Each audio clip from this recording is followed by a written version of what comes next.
قل آپ اعلان کریں، تعالو اے اللہ کے بندو آؤ، اتلو میں تم کو پڑھ کر سناؤں گا، ما حرم ربکم تمہارے رب نے کون کون سی چیز تمہاری حرام کی ہے. یہ تو اللہ نے اپنے نبی سے فرمایا.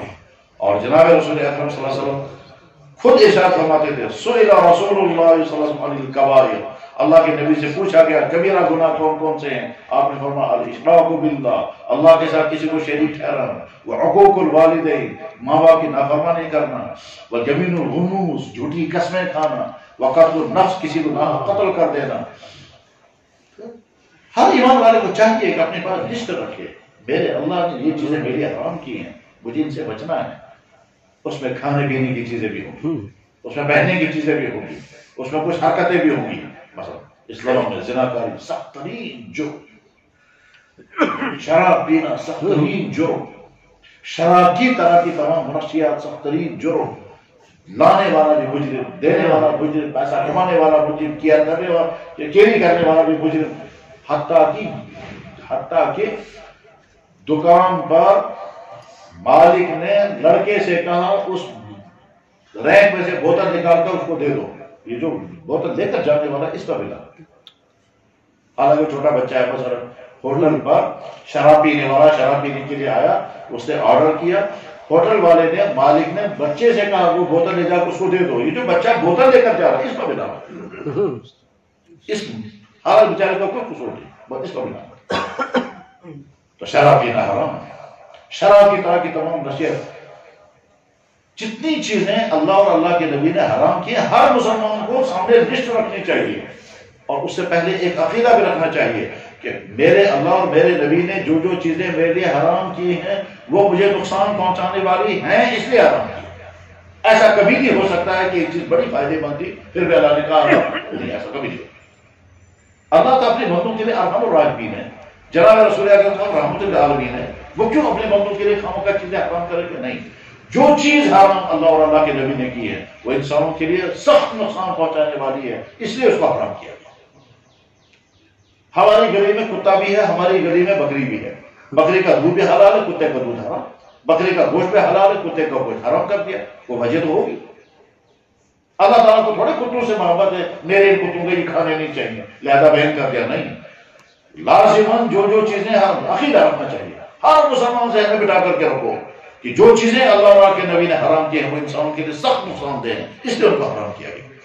کتے کا گوشت انسانوں کے لیے زہر ہے، اس میں جراثیم ہے.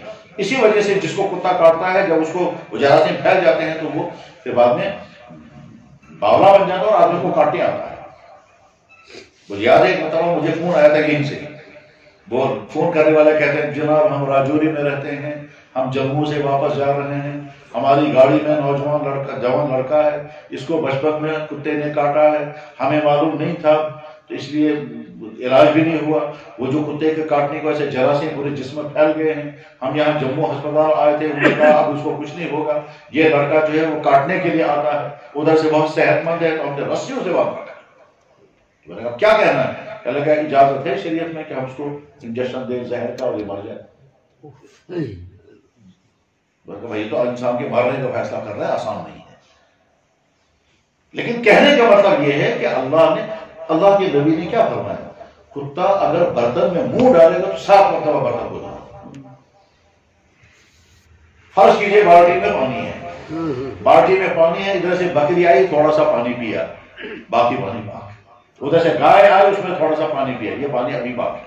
ادھر سے مرغی آئی اس نے بھی تھوڑا پانی پیا، یہ پانی ابھی پاک ہے. ادھر سے گھوڑا آ گیا اس نے پانی پیا، وہ پانی اب بھی پاک ہے. اور اگر کتا آیا اس نے تھوڑا سا پانی پیا، پانی بھی ناپاک اور برتن صاف ہونا ہوا. اب سوال ہے یا اللہ یہ بھی تو آپ کی مخلوق بیچارے، اس بیچارے کا کیا قصور ہے کہ آپ اس کے برتن کو صاف ہوتا دھلوا رہے ہیں؟ اللہ کے نبی نے فرمایا، میرے نبی نے کیا فرمایا حضور نے، اذا ولغ الكلب في اناء احدكم، جب کتا تمہارے میں سے کسی کے برتن میں منہ ڈالے 7 مرتبہ دھونا، بلکہ پہلی یا آخری مرتبہ مٹی سے مائے اولاؤن بالتراب. اب آج جب تحقیقات کی گئی تو پتہ چلا کتے کے منہ میں جراثیم ہوتے ہیں. وہ جراثیم اگر انسان کی باڈی میں چلے جاتے ہیں کہ یہ جراثیم کبھی پھیل جاتے ہیں تو انسان ویسا ہی باولا بن جاتا ہے جیسا کتا باولا، اور ویسے کاٹنے کے لیے آئے گا. اور اس کا لعاب اگر دوسرے کو لگ گیا اس کو بھی جراثیم لگ گئے. اب پتا چلا اللہ کے نبی نے 7 مرتبہ یہ برتن کیوں دھلوائے. تو جو چیزیں اللہ اور اللہ کے نبی نے حرام کی ہیں ان کو لسٹ رکھی ہے. شرک حرام، ماں باپ کی نافرمانی حرام، شراب پینا حرام، سود کھانا حرام، رشوت کھانا حرام، جناکاری حرام، غلط تعلقات جوڑنا حرام، میوزک سننا حرام، غیبتیں کرنے حرام، رات کو نیٹ اور گندی چیزیں اس پہ چلانا، یہ سب حرام. ہر مسلمان کو سمجھنا میری آنکھ اللہ نے مجھے دی ہے، اس آنکھ کے لیے کون کون سی چیز حرام ہے وہ چیز نہیں دیکھوں گا. اللہ نے مجھے سننے کو کان دیے ہیں، کانوں کے لیے کون سی چیزیں حرام کرتے مجھے. اللہ نے مجھے بولنے کو زبان دی ہے، زبان سے کون کون چیزیں حرام ہوتی اس سے اپنے آپ کو بچاؤں گا. یہ جوانی اللہ نے دی ہے، جوانی میں کون کون چیزیں حرام ہے اس سے اپنے آپ کو بچاؤں گا. اسی کا نام ہے تقویٰ.